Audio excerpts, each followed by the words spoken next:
Selamlar dostlar, hoş geldiniz. Yepyeni bir videoyla daha karşınızdayım. Şu anda Ruin Savaşları başladı. Antik Kalıntılar Türkçesiyle. 29 dakika var. 29 dakika sonra artık açılacak, ele geçiren taraf olmaya çalışacağız. Bu ölçüde ne yapıyoruz? Bir yandan işte geliyoruz, burada savaşmaya çalışıyoruz. Biz zaten daha öncesinde savaştık biraz da. Neler yapıyorum? Şöyle şeyler yapıyorum. Birincisi, iki ayrı komutanımı iki ayrı yere gönderdim. Yürüdüğüm zamanlarda intikal hızı ürününü devreye sokuyorum. Savaşacağım zamanlarda da çift buff etkisi alıyorum buradan, saldırı ve savunmayı buradan temin ediyorum. Saldırı savunma olanı, intikali bırakıp, yani intikal karşılığında savunma almamın sebebi hastane masrafını bir tık daha azaltmaya çalışmak. O şekilde tercih ediyorum. İki tane ürünün çıkması o anlamda iyi. Karşımızda 22 krallığının 422 krallığının birinci birliği var şu anda. Alanda birazcık rahatız gibi duruyor şu an için. Üstünlük sağlıyoruz. Raporlar falan fena gitmiyor şu an için. Birazcık şey sorunumuz var. Bu güncellemede düzeltileceği söylenilen lag sorunumuz devam ediyor. Ne yazık ki henüz güncelleme gelmediği için bir iyileştirme görmüş durumda değiliz. Onun dışında yanımda kız arkadaşım var. Diçka var. Bu süvari ile ilgili videoları çektiğim hesabın sahibi. Diçka var. Diçka, hoş geldin. Merhaba, hoş bulduk. Sence nasıl gidiyor savaş? Bence çok lezzetli. Çünkü orada Kusunaki falan görüyorum. Evet, Beklediğimiz o şekilde tarafa geldiler. gitmek istemiyorum ama. Hı hı. Çok araya girmeye gerek yok. Yani şey oluyor, yani bu çok fazla savaşırken oyunun donması, kasması vesairesi falan olduğu ile ilgili şikayet eden arkadaş var. Evet, bu oluyor. Bana da oluyor. Hepimize oluyor. Bununla ilgili yapabileceğimiz bir şey yok. Herkese oluyor yani, başka insanlara da oluyor. O yüzden bunun şikayetini yapıp savaştan kaçmak yerine bununla savaşmayı öğrenmemiz gerekiyor. Demin ne oldu mesela, benim ordum 300K'dan 250K'ya düşmüştü. Aradan 5 saniye geçtikten sonra ben ordumun 50K'ya düştüğünü gördüm. Bayağı yok oldu yani. Aslında normalde o 250K göründüğü zamanlarda 250K değilmiş o ordu. Ama yapacak bir şey yok. Bu şekilde savaşacağız. Herkese oluyor. Onlarda da oluyor yani. Bizim rakibimizde de oluyor. Bir anda içimize doğru yürüyen birileri oluyor. Biz de gidiyoruz. Onları kesmeye çalışıyoruz. O yüzden mümkün olduğunca kontrollü olmaya çalışacağız yani. Hattın bizimkilerin daha kalabalık olduğu alanında kalmaya çalışacağız. Bir hedefe saldırdıysak ve o hedef kaçmaya başladıysa, o hedef kaçıyor olduğunu fark edip geriye doğru tıklayacağız ordumuzla. Çünkü o hedefin kaçmaya başladığını oyun bize geç gösteriyor da olabilir. Eğer o hedefin kaçmaya başladığını bize oyun geç gösterirse, biz bunu fark ettiğimizde çoktan ordumuz patlamış oluyor. Mesela burada Kusunoki kendini fazla kaptırdı. Kusunoki'ye doğru bir yürüyeceğim. Muhtemelen ordusunun kontrolünü kaybetti adam. Ve Kusunoki çok şu anda bize yüksek kill bırakacak bir komutan şu anda. İki tane vuracağız. Eğer kaçamazsa, yani birileri yavaşlatırsa zaten direkt yok olacak. Geri kaçmaya başladı. Çok fazla şımarmadan geriye doğru dönmem lazım. Çünkü burada şımaranların hepsi oda kalmaya başlayacak. Adamların kalabalık olduğu bölgeye doğru ilerliyoruz ve bu sıkıntılı bir durum yani. Mümkün olduğunca hattı beraber savunup, hatta taşanlar olursa onları temizleyip o şekilde ileriye doğru ittirmemiz gerekiyor rakibi. Alan savunması yapmamız önemli. Aramızda düşmanlar var şurada. Aha, gördüm. Saladin'e bir vuralım. Yani bu araya giren ordular herkesi oyun göstermiyor. Eğer işte o araya giren orduyu tespit edebiliyorsanız kırmızı görünür onlar. Mesela şurada bir Guan var. Daha yeni göründü. Mesela şurada biri daha var, kırmızı. Onları ne kadar erken fark edip vurmaya başlarsanız o kadar daha belirgin hale geliyor, oyun onu ön plana çıkarıyor. Yani siz birini tespit ettiğiniz anda aranızdaki düşmanlardan direkt bütün herkes ona odaklanıyor ve güzel bir şekilde kill kasabiliyorsunuz.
Yani yeri geldiğinde en önde savaşmanız, düşmana kafa atmanız gerekir.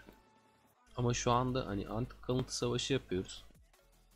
Ee, O yüzden rakibi daha fazla yıpratmaya çalışmak bizim için daha okey bir durum şu an için.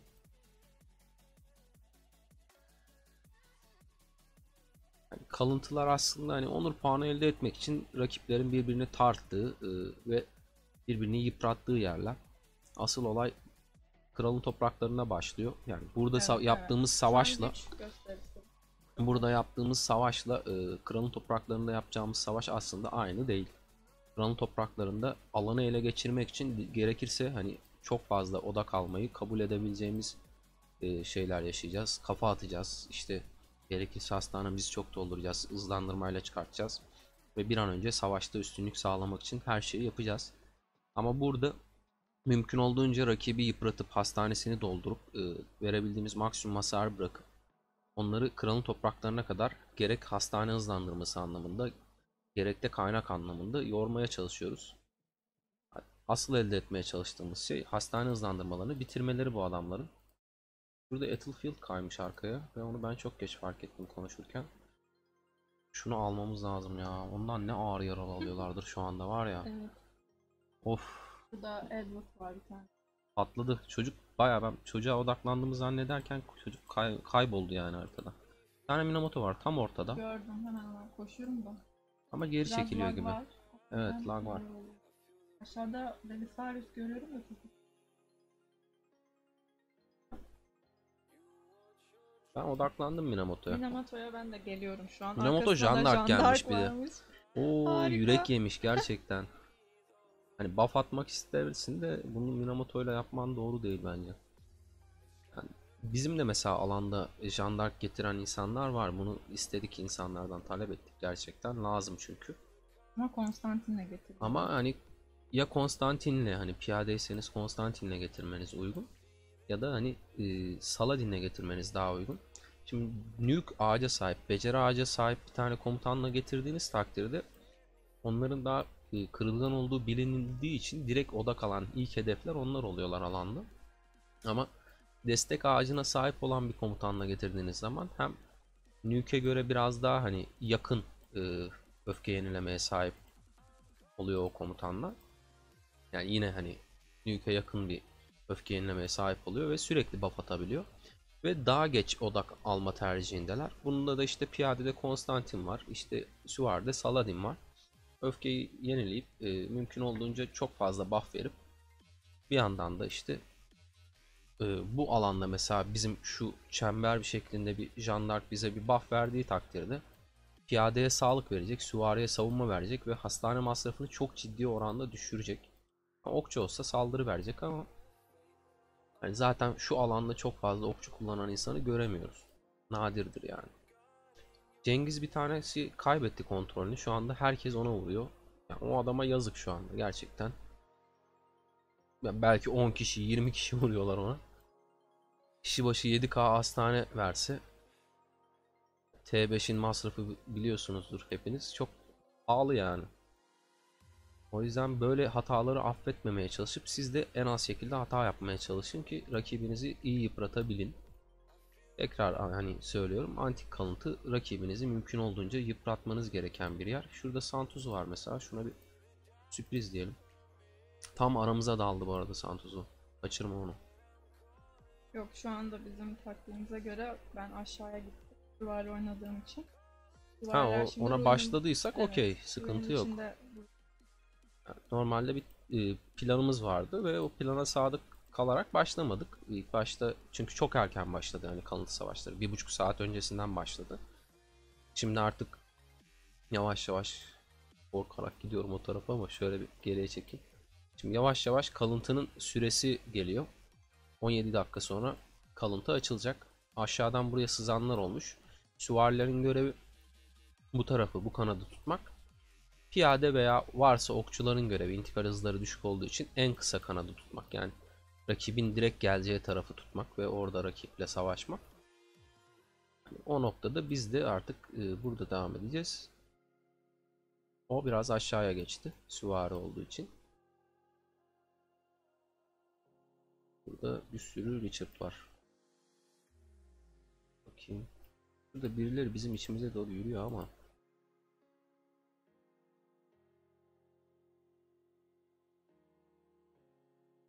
Burada bir Richard var, içeriye doğru yürüyor. Richard YSG'ymiş.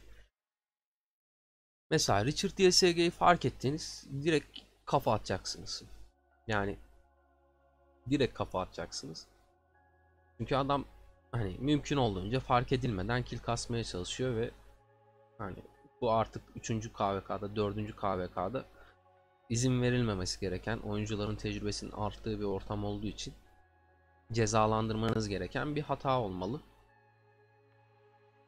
Bu anlamda da mümkün olduğunca işte ona hep birlikte hasar vererek, hastanesini doldurarak cezalandırmaya çalışıyoruz.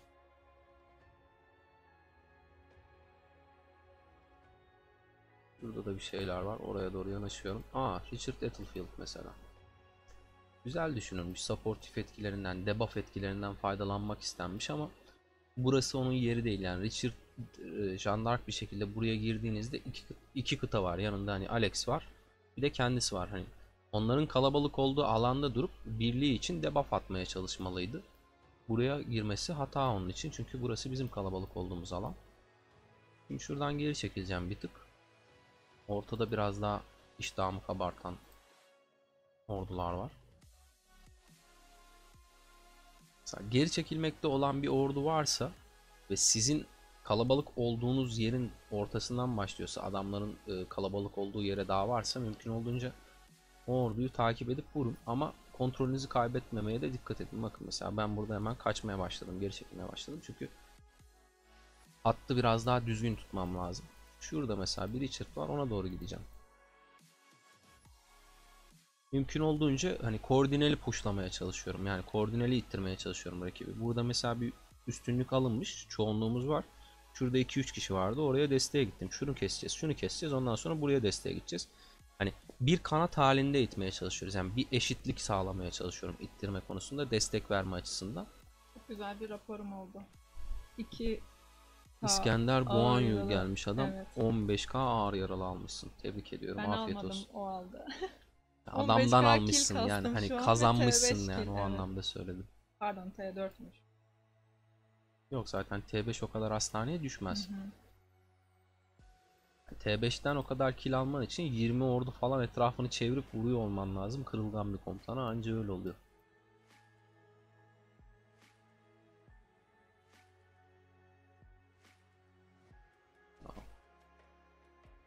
Bizim şimdi şuradan hemen birazcık geri çekilmemiz lazım. Biz ordunun kontrolünü kaybettik. Bu arada bizim güzel bufflarımız var şu anda. Biz gündüz tarafıyız. Yani Aydınlık tarafıyız. Aydınlık tarafıyız, karanlık evet. senaryosunda. Aydınlıktan gelen %5 saldırımız var. Ayrıca biz kendimizde birlik savunması açtık. Aynı zamanda ürünlerimiz de var. Yani şu an bizim için her şey çok daha güzel Şu onlara an göre. teknoloji durumumuz da böyle Evet, çok bu iyi. arada. Şurada saldırı da var. Ve 12 sanırım. Yok, %11. 11'miş. Yine ordunun kontrolünü bıraktık, öyle teknoloji göstermeye girdik ama Allah'tan o da kalmamışız. Bir tık geri çekilelim. Neyin ne olduğunu görelim. Mesela şurada Battlefield. Hemen. Battlefield'ı gördüğün zaman vuracaksın ağzına. Bayıltacaksın. O da hani çok fazla kırılgan olmayayım diye martel kullanmış ama ne fayda yani hani. Hemen kaçıyoruz. Burası onların kalabalık olduğu alan. Bir anda dönerlerse sıkıntı. Şu anda Hemen. 500k kill kasmışım ben şahsen.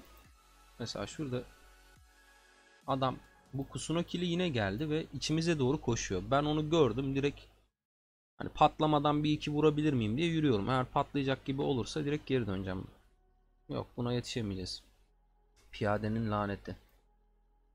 Mesela süvari olsaydım ben şuradan en azından 5-6k kill alırdım yani. Yetişirdim o orduya. O Mehmet.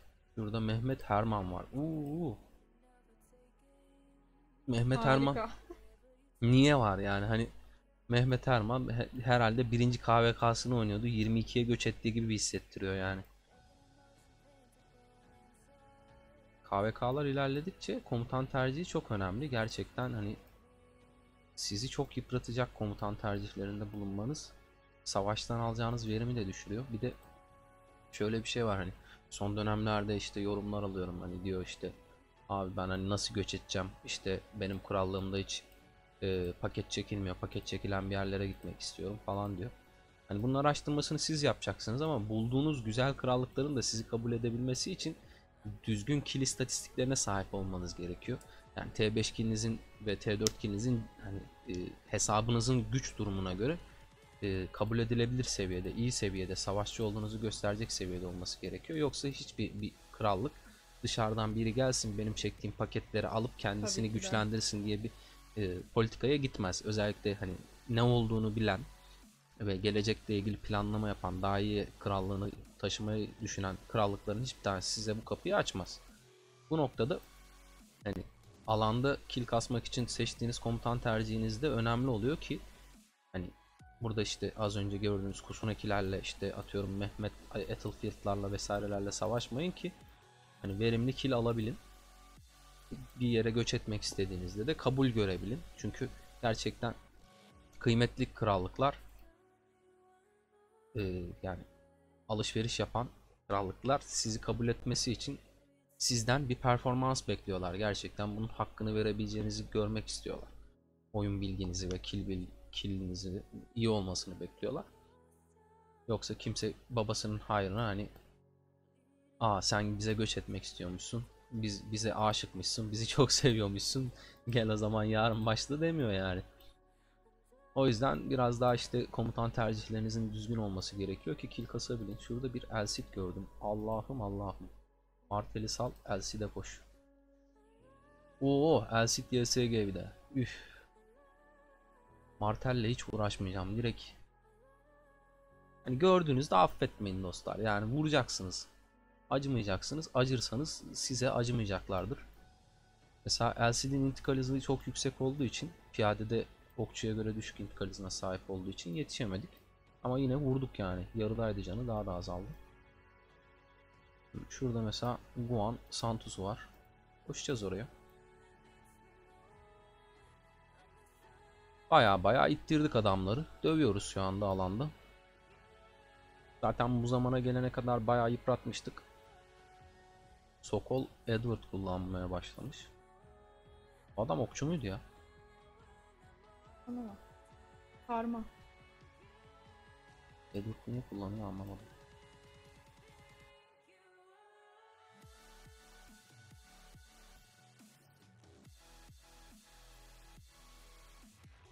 Bir de ayrı gidiyor yani şuradan. Peşine takmış adamları kaçıyor. Baksana tipe. Atilla'yı Şu an herkes ruinin içinde toplamış. biraz var gibi ama Yok biz burayı pushladığımız için size gelemiyorlar zaten. burası bayağı biraz kalabalık. Yani biz Oo, burada ben bir atlıyız. dakika ordunun kontrolünü kaybettim. Şu an oda kalmaya başlamak üzereyim. Uzamam lazım burada. Arada kalırsanız sıkıntı büyük. Özellikle şu alana girmemeye çalışın. Bu alan onların birlik alanı sayıldığı için maksimum düzeyde güçlü oluyorlar. Birlikten kazandıkları güçlerle sizle savaşıyorlar ve siz herhangi bir güce sahip olmuyorsunuz. O yüzden mümkün olduğunca onların birlik alanına denk gelecek şekilde savaşmamaya çalışacaksınız. Buraya kadar pushlayacağız. Yani bizim çizgimiz burası. Mesela şurada Cengiz YSG var. Bu Cengiz YSG'yi vurduğumuz takdirde ki biz vurmamıza kalmadan yok oldu çocuk. Mesela şurada Sokol'u dövüyorlar. Birazcık yardıma gitmek lazım diye düşünmeye başladım. Mesela şuradaki Guan'a bir gidelim. Selam. Hayırdır okçu mu gördünüz birader? Hemen uzadılar. Neyse. O zaman şu tarafa gidelim. O şeylerden kaynak mermerlerinden atlayıp kaçacak. Onu daha fazla kovalamanın hiçbir anlamı yok. Hani atlı olsam belki kovalayabilirim ama hani zaten en yavaş birim piyade olduğu için çok fazla şey yapmaya gerek yok. Burada mesela bir Cengiz falan var. Gidelim Cengiz'e vuralım. Puan. Hop. Sizde durumlar nasıl? Bir ona Bizde bakayım. şu anda güzel çünkü marşları yenileyip geliyor bizimkiler. Ben şu anda patlamak üzereyim. Çünkü... Bizden patlayanlar buraya yardıma gelmiş zaten. Hı hı. Siz rahatlamışsınızdır. Bir de tutuyoruz yani bayağı hani geçmeye falan izin vermiyoruz. O anlamda yani birkaç dakika sonra hani içeride orduları kalmayıp kapıdan da geçemedikleri için dirençleri kırılacaktır diye düşünüyorum. Ben bu arada seni göstereceğim diye ordunun kontrolünü kaybettim Oo, ve baya 10 içlerine kişi girdim. vuruyor şu anda benim Alex'ime. Ve bu birazcık tatsız oldu. 12 kişi oldu. Yok oluyor. T5'im yavaş yok oluyorum ama yok oluyorum. Bakalım ne kadar sürede bırakacaklar. Ben eğer ordum patlamazsa da bu saatten sonra bu orduyla savaşmamalıyım. Ben muhtemelen patlatırlar diye düşünüyorum. Richard da Daha yavaşlatma iyi uyguluyor. oldu çünkü Aynen, daha hızlı kaçamayacaktın. dönecek. Evet. Daha hızlı dönecek. Ben de öyle yapacağım. Yani kalıntıyı göstereceğiz diye birazcık canımız yandı. Bakalım biraz raporlardan ilerleyelim. Neler yapmışız. Yani bu ordunun kontrolünü kaybettiğimiz zaman diliminde bize fazla vuruşlarının olduğu rapor.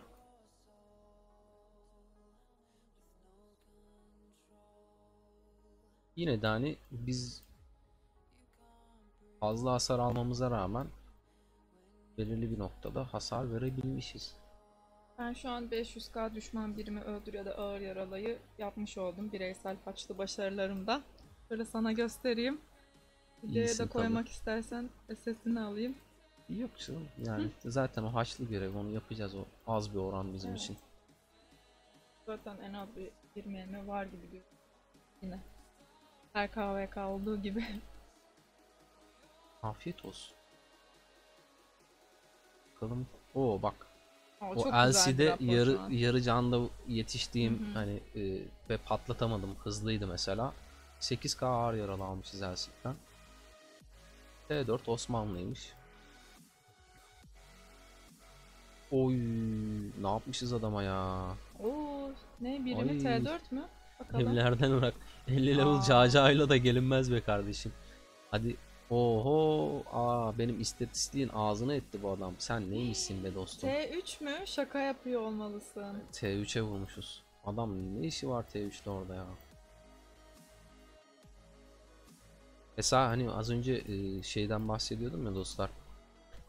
İstatistiğinizin, kill istatistiğinizin önemli olduğundan bahsediyorum. Mesela o adamdan aldığım T3 kill mesela benim için Hoş değil. tamamen Evet, hani easy kill kötü ama kötü bir şey yani.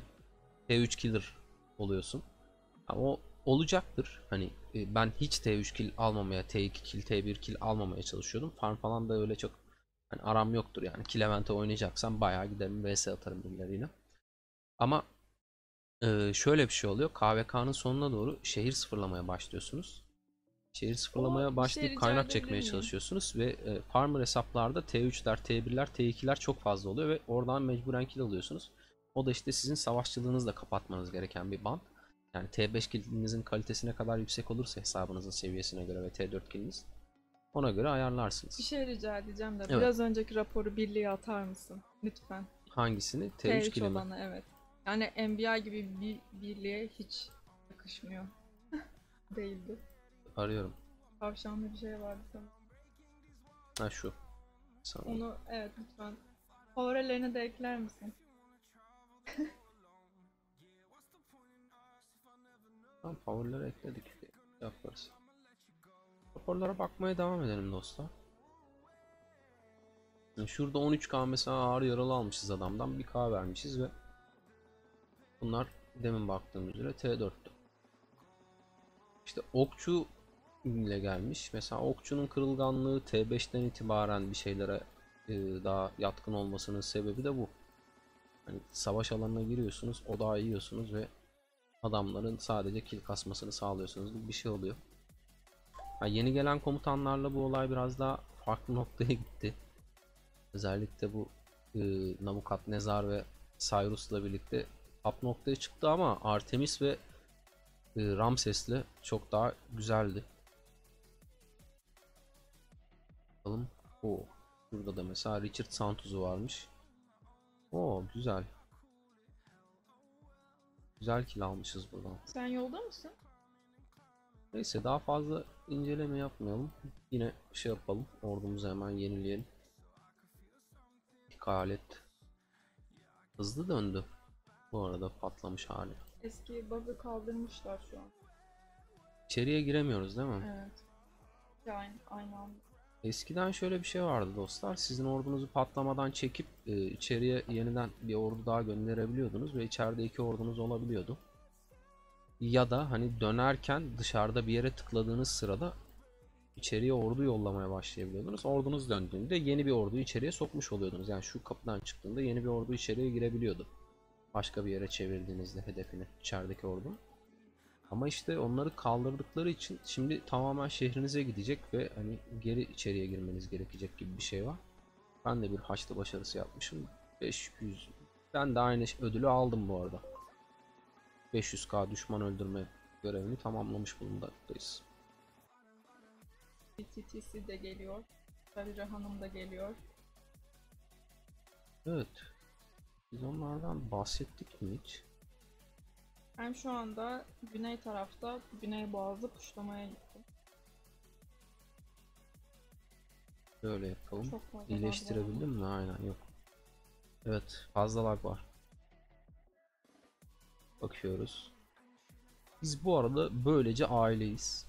Yani oyuna gerçek hayatta aile olarak başladık yani. ve Diçka benim. Diçka Suare benim kız hesap. arkadaşım. Suare Sap yanımda. Namı değer Suare Sap.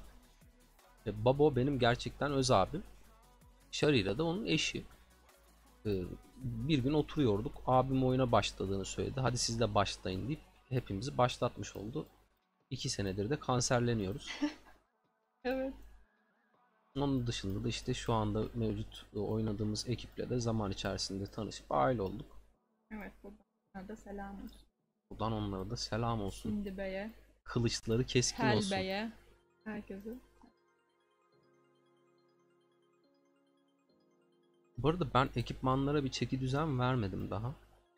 Yakında bir ekipman üretme videosu yapıp ekipmanlarımı da kritiklemeye çalışacağım. Biraz daha çeki düzen vermeye çalışacağım.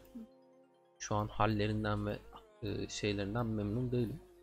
Bir tık da rüzgar aldı parçalarına öncelik vermeyi düşünüyorum. Çünkü sıkıntı yani intikal hızı olayı. Mesela 1 saat süre içerisinde bizim şu anda bu alanı ele geçirmemiz gerekiyor. Ve onlar da bu süre içerisinde alandaki üstünlüğü bize Yine kaybetmiş olmalarına rağmen Sunaki geliyor. aşağıdan. içeriye ordu sokup içeride ordu tutup atlarken bile hani sürekli yenisini içeriye sokarak alanın bizim elimize geçmesine engel olmaya çalışıyorlar. Biz de buna engel olmaya çalışacağız. Şöyle yapalım. Hemen intikal hızına yönelik olan ürünümüzü bırakıp şu saldırı savunmayı çekelim. Bizim asıl görevimiz buradan girenleri tutmak. O yüzden ben buradaki görevime devam edeceğim. Süvariler içeriği temizlemeye çalışacaklar.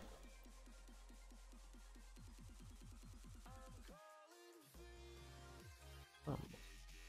Bildirim Şu çok anda da içeriye önemli bir puşlamaya bildirim değilmiş. çalışıyorlar. Doğal olarak. Bizim bu kanadı tutabilirsek içeriye puşlayanları siz rahat Emine ortaya temizlersiniz. almışlar yazık çocuğa. Evet, Aslında oraya burada birilerini piyadelerin durması gerek.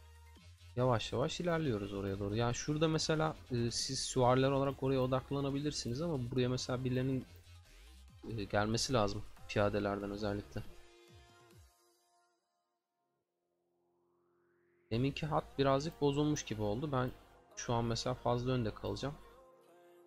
Birileri gelmezse burada savaşmama gerek yok. Süvarilerle birlikte dururum. Çünkü burada 2-3 kişiyiz.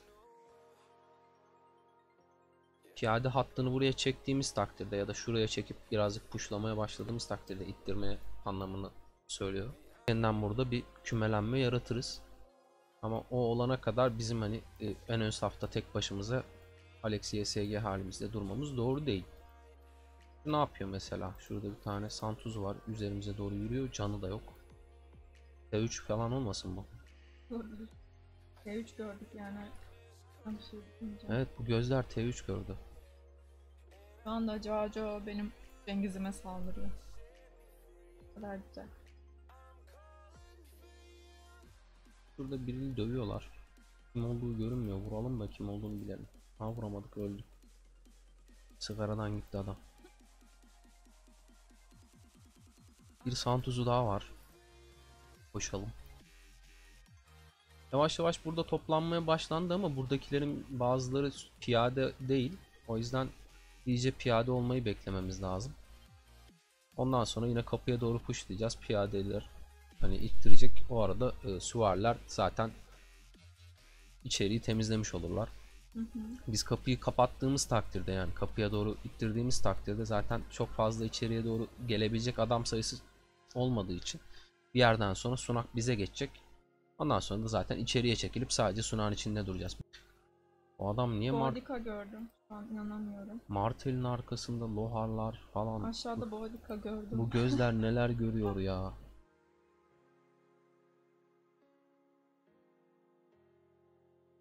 Ne yapmışlar? Online sayıları az, farm birliğinden adam falan mı çağırmışlar? Ben anlamadım Hiç bunlar. fikrim yok. Ne yapıyorlar yani? Şu an aşağıda Boğdika'yı Ben göstermişsin. Jeanne d'Arc'a vuruyorum şu anda. Ha, oo çok güzelmiş o da. Jeanne d'Arc Herman var da birazcık iştahımı kabarttı. Mesela şurada Cengiz Saladin var. Direkt ona devam edeceğim.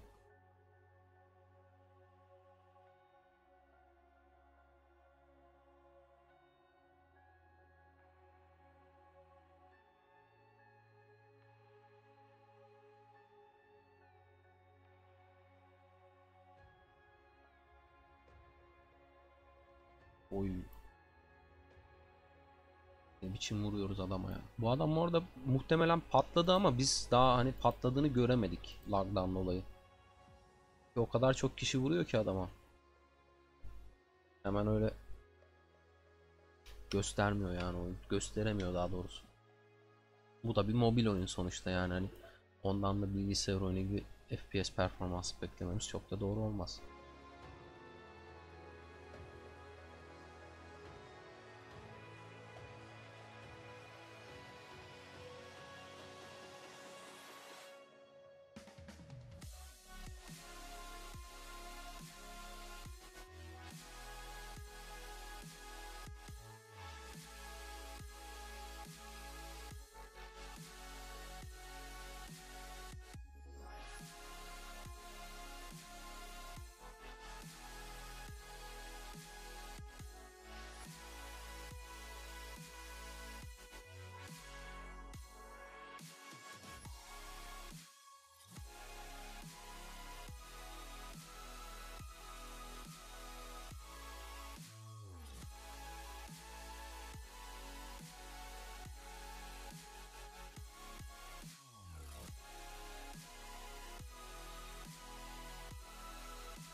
Belisarius var, ona vurmaya çalışacağım ama muhtemelen yetişemeyeceğiz yavaşlatma etkisi uygulayan olmazsa.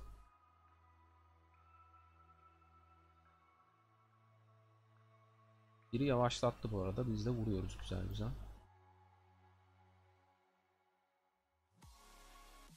Belisarius'u kestikten sonra yine darboğaza yürüyeceğim. Tamam, yetişemiyorum artık, daha fazla kovalamama gerek yok. Belisarius'tan ne almışız çok merak ettim. Oo, Öyle çok free. bedava yani. Hani gerçekten bir de T5 kill bu arada beyler yani. Oo, çok güzel. Beyler bayanlar T5 kill aldık 4K. Yanımızdan yürüyen Belisarius'a 2 saniye vurduğumuz için. Bunlar önemli yani, çünkü o adam bir daha gelirken daha yıpranmış olacak, öyle daha kolay gelemeyecek. Şuradan Cengiz'i gördüm mesela. Cengiz'e bir odak atmak istiyorum ama lagdan dolayı dönmedi sanırım. Heh, döndü. Burada mesela pushluyor bizimkiler ama süvariler de var orada. Ben şuraya gideyim ya. Çok kaçtı. Kaçmaya devam ediyor, oyalıyor yani. Amacı o. Utku ya Cengiz vuruyor, ona gidiyorum. Bu adamların yapmaya çalıştığı şey şu: aradan ordu kaçırıp içeriye sokup bizim ele geçirmemizin engellemek yani. Hani ne kadar içeride ordu tutarlarsa biz o kadar bunu ele almış olmuyoruz. Ama belirli bir saniye, 30 saniye mi 1 dakika mı tam emin değilim ondan. İçeriye hiçbir ordu sokamazlarsa burada birlik olarak bizim adımız yazacak ve o saatten sonra soktukları hiçbir ordu bir şey ifade etmeyecek. O yüzden mümkün olduğunca bu tarz içeriye doğru koşmaya çalışan, Yüzüklerin Efendisi'nde bir tane şey vardı ya, iki kulede ork vardı, surlara doğru Evet, koşuyordu, elinde elinde meşaleyle suru patlatıyordu. Evet, evet. Bunlar şu anda onlar yani. Evet, Hani kamikazeye geliyorlar gerçekten. bu kamikazeye gelenlerden mümkün olduğunca bu da bir triktir yani, kill kasmaya çalışın çünkü bu kadar alanda üstünlük sağladıysanız bu da sizin ödülünüzdür yani. Hani onu almanız lazım. Tabii bunu yaparken şuradaki arkadaşlarınızın da acı çekmesine izin vermeyin. Mümkün olduğunca onlara destek olmaya çalışın. Şu tarafa doğru bir gidelim. Şurada bir puan var. Birilerine vuruyor. Hemen ona doğru koşacağım. Bizim yaptığımız şey, tanklar doğal olarak görevlerini yapıp girişleri tanklıyorlar. Biz de süvariler olarak içeriye girenleri hızlı bir şekilde kesiyoruz. Veya aşağıdan veya diğer sağ taraftan yılanlamaya çalışanları kesiyoruz ki bizim içerideki adamlarımıza işte ruin'i almamıza engel olmasınlar. O yüzden şu an ikiye bölünmüş durumdayız, piyade ve süvari olarak. Yani en yakın hattı piyadeler, yani 3 Spartalı'daki gibi darboğazda baskılı bir şekilde tutmaya çalışıyor. Kanatlardan veya arkadan dolanacak olanlar olduğu takdirde de süvariler aşağıdan müdahale ediyor veya içeriden müdahale ediyor. Kalıntıyı. Geri dön kalıntının Kalıntıyı içine. aldıktan sonra daha fazla savaş yapmaya devam etmeniz gerekmiyor dostlar. Yapmanız gereken şey direkt hani kalıntının içerisinde beklemek. Gelen olursa savaş yaparsınız ama bu saatten sonra benim savaş yapıp da elde edebileceğim tek şey kill kazanmak. Şimdi geri çekeceğim artık. Onu bir yenileyim. Evet. O sırada da sistemden bir bakalım cevherimiz gelmiş mi? O 100 cevher. Makbule geçti. Teşekkür ederiz oyun. Evet, bakalım neler var raporlarımızda. Geri çekilirken bize vurdukları zamanlama sanırım. Yo. O nereden vurmuş bana, anlamadım onu.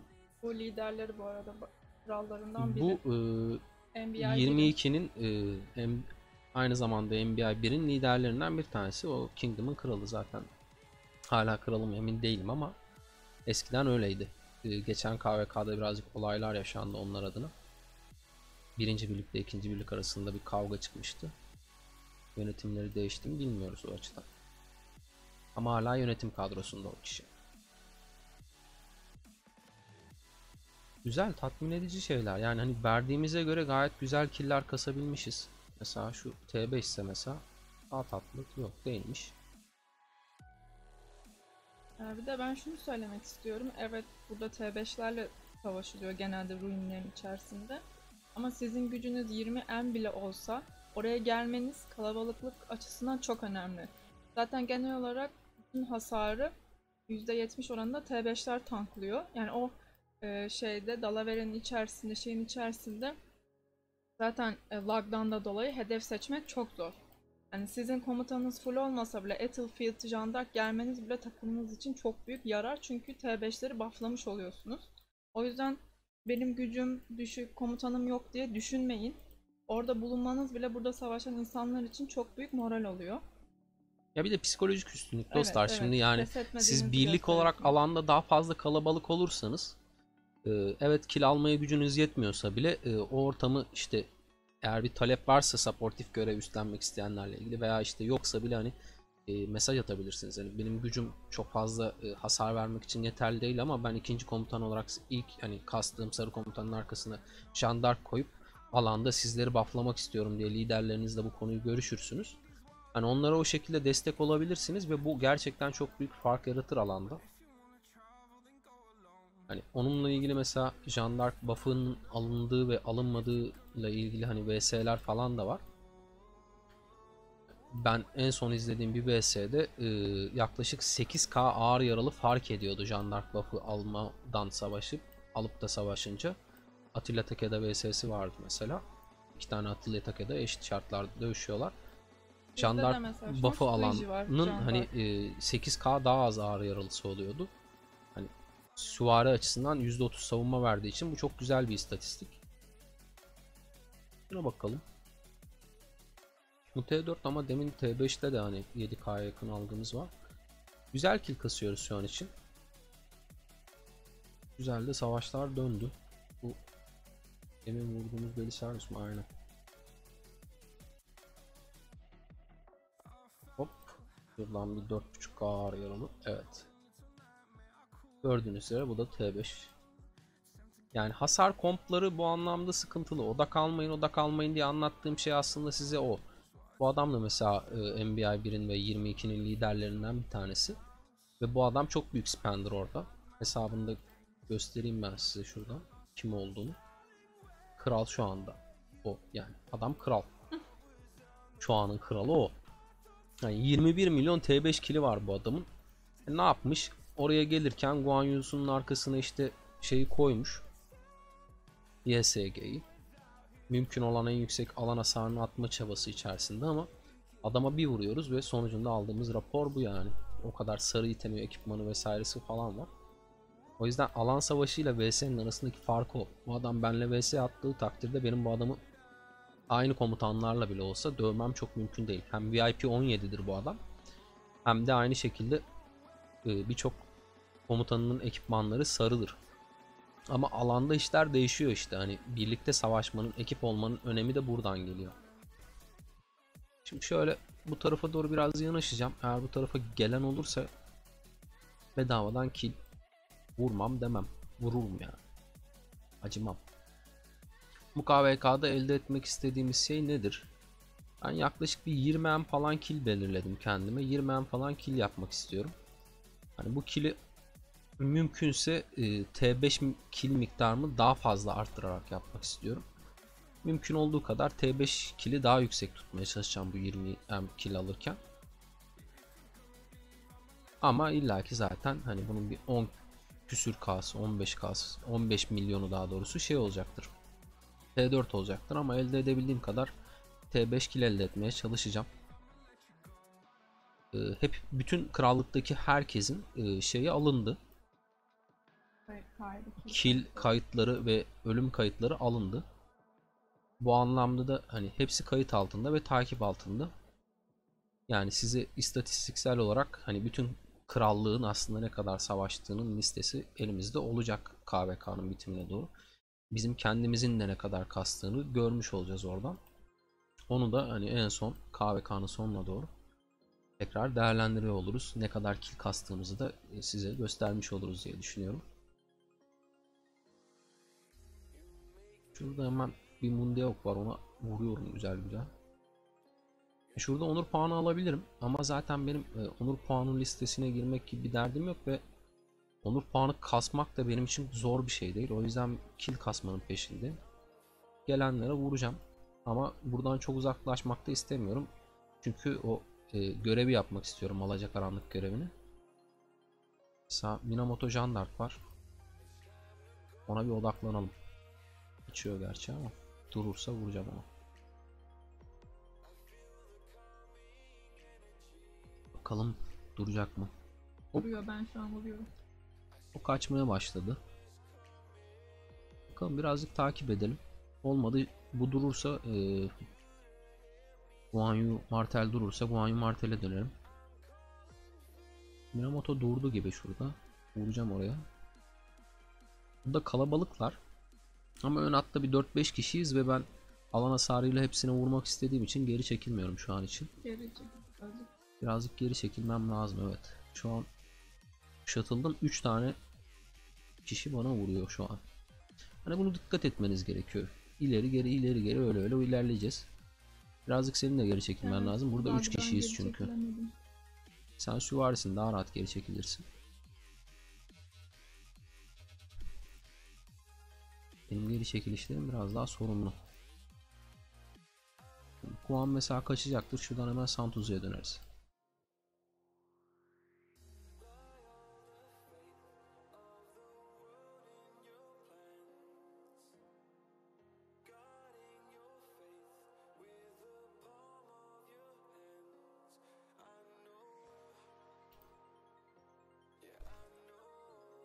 Yine Minamoto kaçıyor.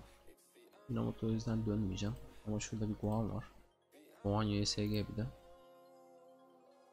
Vayne'in yine kaplanlı arkadaşın şu anki krallarını. Ona bir odaklanayım istiyorum. T5 olduğu için hani T5 kill alma derdinde olduğum için de mümkün olduğunca vurmak istiyorum o arkadaşa.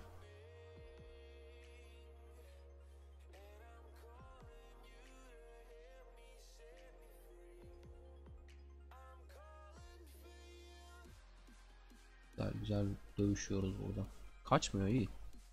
Şu an güzel T5 kill kasıyoruzdur. Rapora direkt bakacağım bu arada orduyu geri çekip ile olan savaş bitince. Bizim takım yine geldi, savaşçı ekip, görüyor musun? Hep aynı insanlar. Şu gördüğünüz kişilerin çoğu Türk vardı arkadaşlar ve bizim ekibimiz, yani bizim çekirdek ailemiz aslında. Brave, DTTS, Brave, Atamoz, Devil. Ben kaçıyorum şu an biraz. Wolf geliyor, Nornor geliyor, Pinky, Utku var. Utku var. Yavru aslan.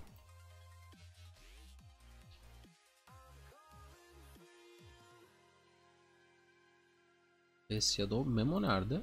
Memo refresh yapmaya gitti.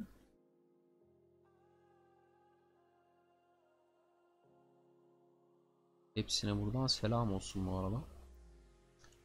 An itibariyle 45 milyon oldu.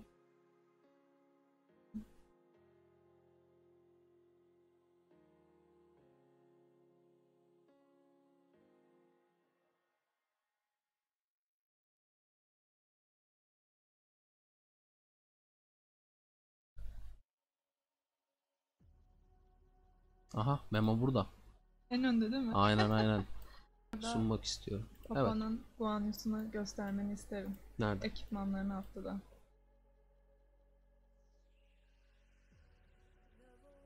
Burada mı? Biraz yukarıda. Bu da bizim R4'lerimizden birinin ekipmanları. İşte hani hayat Güzel duruyor. insana şans vermeli arkadaşlar. Adam sarı kafalık yapıyor ve buna özellik Kritik patlatabiliyor, kritik patlatabiliyor. Sarı ayakkabı yapıyor, kritik patlatabiliyor.